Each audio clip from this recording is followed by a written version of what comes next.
Hey, it's Steph from Happy Place to Grow. I'm here at school and it is actually one of our remote learning days. So I'm here without my students. It is November 18th. Yeah, it's been a while since I checked in, so I just wanted to update you on a few things that I am working on with my class as we continue our in-person, all of the students, school year. And I know that things are getting a little bit questionable out there. We've had a lot of cases of COVID.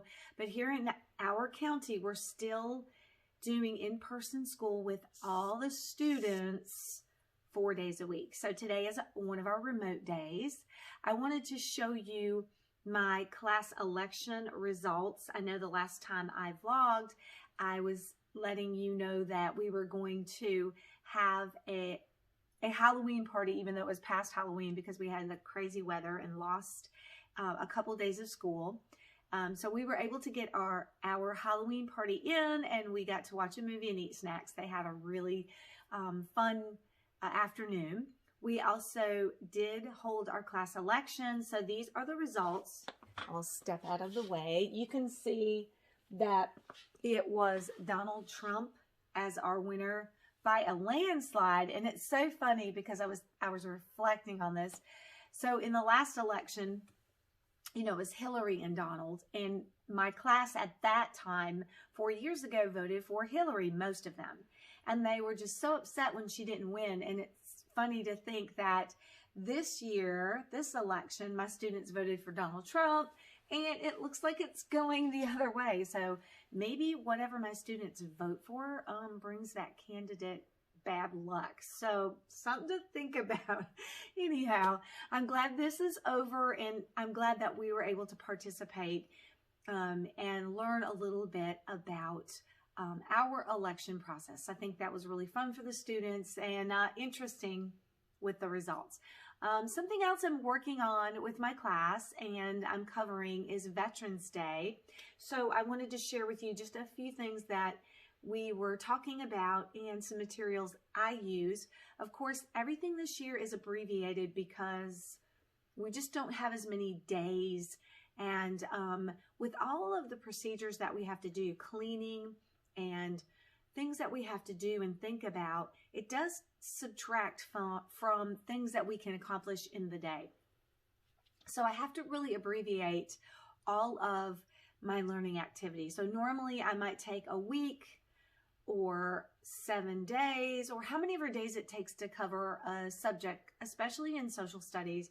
But now I know I may only have 1 or 2, 3 days at the most. So I try to really take the best of the materials that I have and the best activities. So we did talk about Veterans Day. My dad was a veteran in World War II, so I did share those pictures with my students, and I actually brought his uniform in, and they really were amazed. The one thing that came out of the discussion was the fact that my students seemed very respectful. They seemed to understand more about our military, and they learned about the branches of the armed forces. So I think that was a great discussion. They understood that we are honoring our military past and present. And, you know, it just brought more of an understanding of why we do the Pledge of Allegiance and why we are very thankful for our country. So here are some things that I used with my students. Of course, again, in abbreviated fashion. I always use Scholastic News or Weekly Readers, and I have, of course, a collection of them from over the years. You know, when you teach a long time, you collect things. I'm, again, not going to say that we're hoarders as teachers, but some of us might be borderline.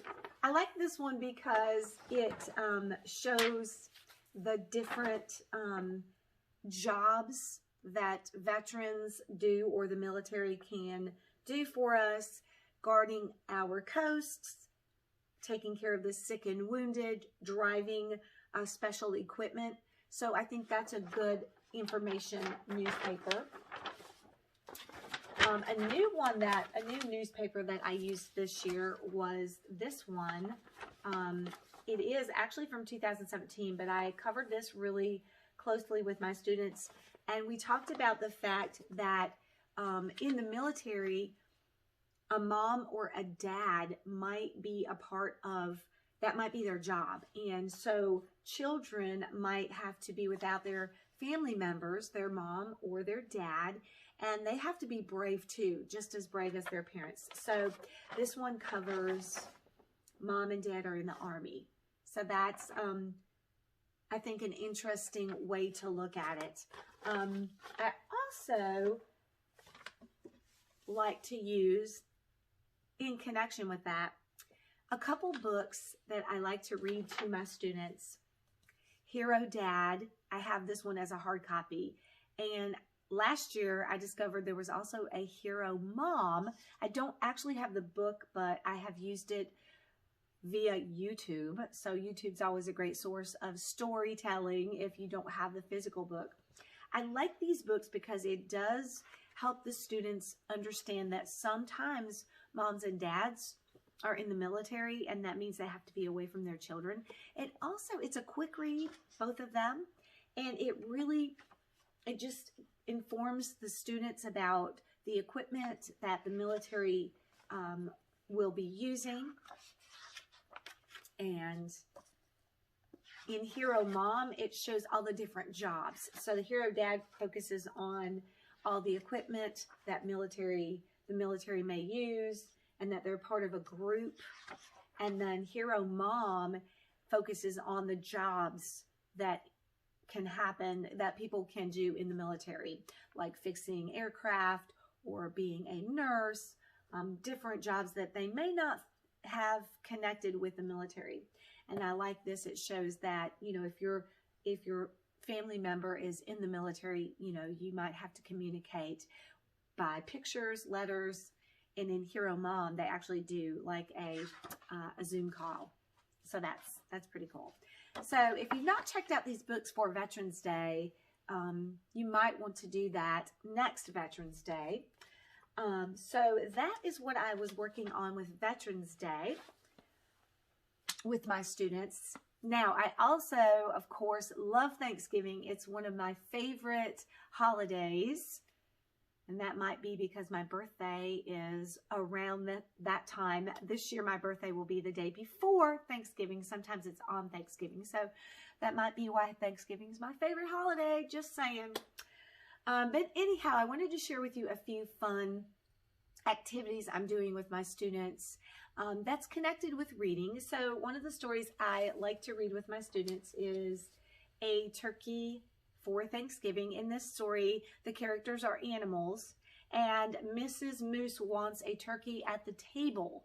So they go out and try to find Mr. Turkey, and Mr. Turkey is very reluctant because he thinks he's going to be on the table. And so after reading this story, I like to let my students get their creative side on and actually disguise a turkey for Thanksgiving to save all the turkeys. And so we start with a blank canvas. Looks like this. And we work together on putting the face on the turkey. So I help them to draw out the eyes and the beak, and we talk about the wattle, and then we color in the feathers on the face.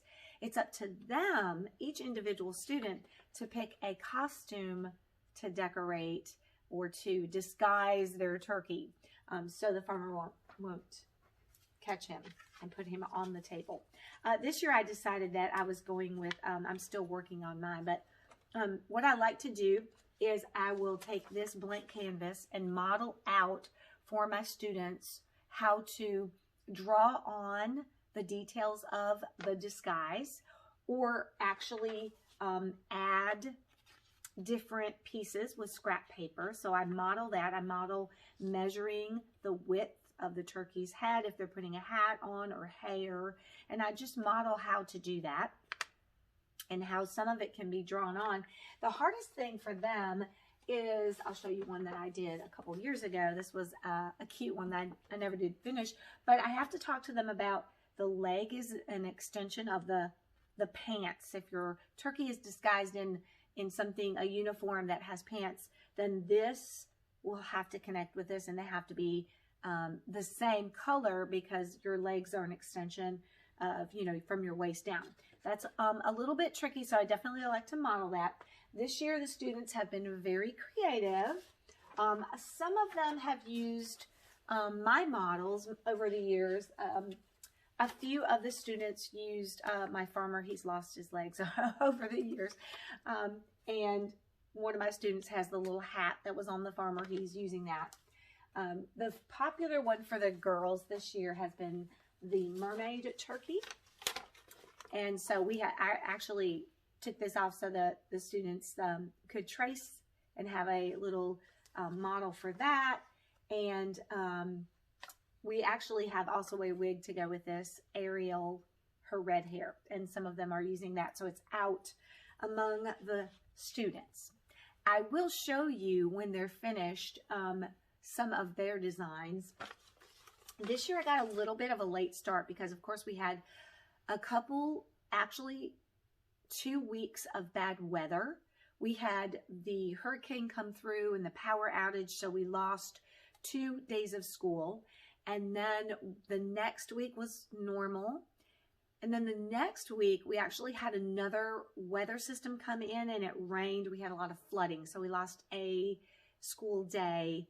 We had Veterans Day, and then we had no school, a remote day. So I lost a couple days, and with the school year being the way that it is, with automatically losing 1 day a week, I got a late start on this project, but I didn't want to totally throw it out. So usually I do it that first week in November so the kids can work on it. It takes a couple days for them to get it finished and add all the details, and then I like to display it in the hall. However, of course, this year it's just going to be about them making it and probably taking it home, but I did want them to have fun and get to be creative. So we're working on those a little bit later than we normally would, but still, we're going to do it. You know, I'm just having to adjust things that I would normally do. That's the way this year's coming out, so it just has to be that way. All right, I want to share with you 2 more fun things that I'm working on with my students. So every day we're doing a whole group reading, and I have veered off of our school platform that we're using, Ready Reading, just for a couple of fun stories. So because it's the season of fall, again, normally I would cover fall in a really big way, but I'm having, again, to condense. I like to bring in these fun stories by Lucille Calandro, There Was an Old Lady. So I have used with my students, let me grab the first one that we have actually worked on. There was an old lady who swallowed some leaves. So this focuses on fall. And they love these stories because, of course, there's predictable patterns for them to catch on to. And they're funny. And we always like to see what she comes out with and how, you know, in this story, she sneezes. So what I like to do with this story is we listen to it. We had a couple listens. And one of our remote days, I sent this via YouTube, and they had an activity to do with it, watch it, and then answer some questions. In class, we did a sequencing of events. And this one, I actually had gotten this a couple years ago. I ordered a set on TPT of items that went with the story, and these really cute pictures that sequence the events. So I put them on the board, on my whiteboard, and we listened to the story. So I told them they had to do some listening, and then we were going to put the story back in order from the first thing she swallowed to the last thing. So it really requires them to do some listening and thinking and making connections, even though this is a fun story. You know, we talk about in fiction that one event leads to another, and that if the events get out of order, the story doesn't make sense. So in this case, you know, she swallows the items to connect with the next item. So she swallows the leaves. The shirt comes next because the leaves are going to fill the shirt. Then the pumpkin head comes next because it's going to sit on the shirt, you know. So everything goes in a sequence, and there's a reason. So you can bring that out when you're talking about the details and the order of the story, even though it's a fun story and they enjoy it. And, you know, we also talked about the fact that you can go back in the book. A good strategy for someone who's trying to answer a question about a story is to go back in the book to find your information. So we a couple times had to go back and check and see if that was actually the item that followed the item prior. So that was some good things to cover with reading skills. We do that whole group. And then I closed that off with my students as a whole group activity, where after we did it together, I left it on the board and then I gave them these little mini pictures, and they colored the mini pictures, and then they sequenced them in order from the first event to the last event, or the last thing that she swallowed. And again, we talked about, you know, we worked on this already as a team. So one last time, put the story back in order on your own, and they could refer to the whiteboard on that. And I was also able to print off as a part of the collection. I think the name of this collection was Preschool Wonders. And it was, there was a mini book where they could color, and then they can put this in their box that they have on their desk for if they have read to self time and they have all their work done, they can pull a book. And I love this because they already know the events of the story. We've listened to it so many times that they can pick up the pattern, and this can be a read they can read on their own.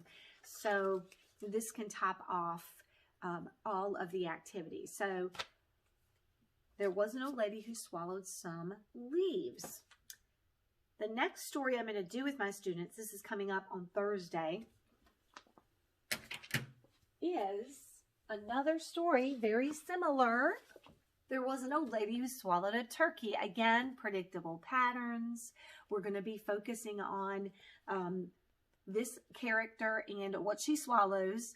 We're going to be thinking about Thanksgiving, because these are things you would swallow for the Thanksgiving Day Parade, even though, sad to say, we're not going to have that this year. So this one is what I'm going to work on Thursday and Friday. Again, we're going to listen to the story, and we're going to sequence the events. I'll put these on the whiteboard, and we'll put them in order from the first thing that she swallowed to the last thing that she swallowed.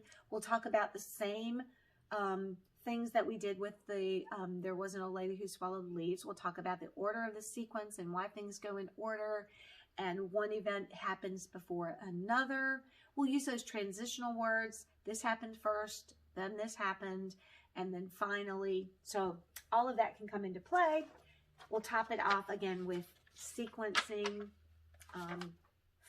from the first thing to the last thing, and they can just color in a quick little review on that. I don't have a little mini book with this one. I got, I think, maybe last year, and it didn't include a little mini book. So this was all that I got with that little, and I'm not really even sure. Oh, down here at the bottom, the autismhelper.com. So that's where that was my source for this one.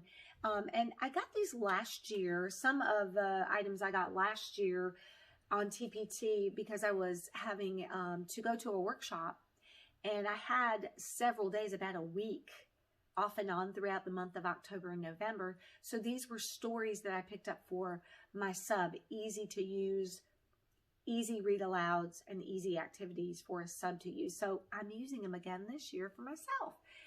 One story that I'm probably not going to get to is, in thinking about this collection, is I Know an Old Lady Who Swallowed a Pie. This is a Thanksgiving. I'm going to try to squeeze this in. It may just be a read aloud with no activities. So this one actually covers when you're things that you're eating at Thanksgiving and family members that are coming over, and then she ends up as a float in the Thanksgiving Day Parade.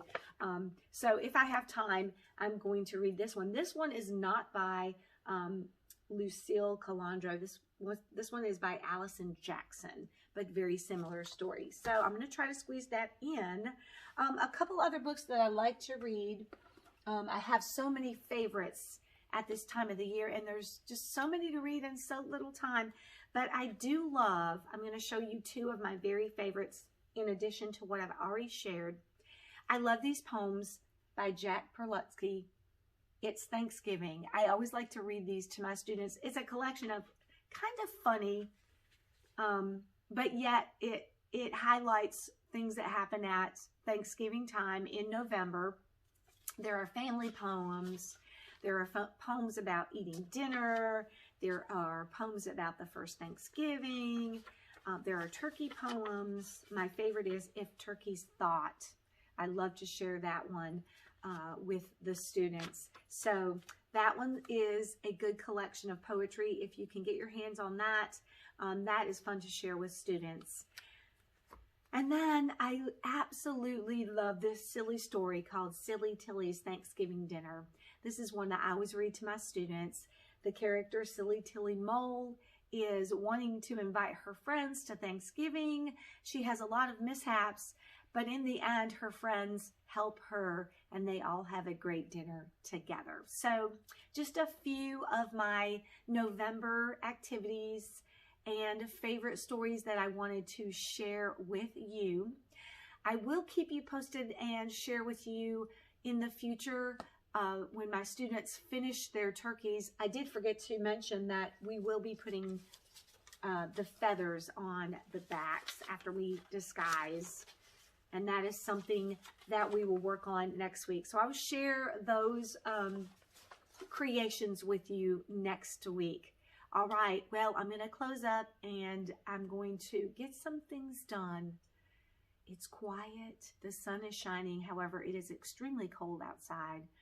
But it's going to be a great day for me just to plan, organize, and get a few things accomplished. All right, until our next video, as always, have a good one.